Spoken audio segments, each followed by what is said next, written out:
Às vezes, parece que todo mundo está indo bem, menos você.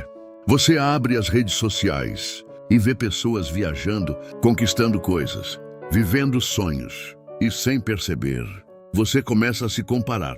Começa a achar que está atrasado na vida, que todo mundo está avançando, menos você. Mas existe algo que quase ninguém lembra.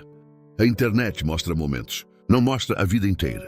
Por trás de cada foto perfeita, existem problemas que ninguém posta.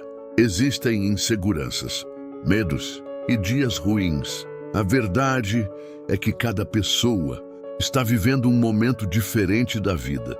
Alguns estão começando, outros já estão colhendo resultados. Então pare de medir sua vida pela régua dos outros.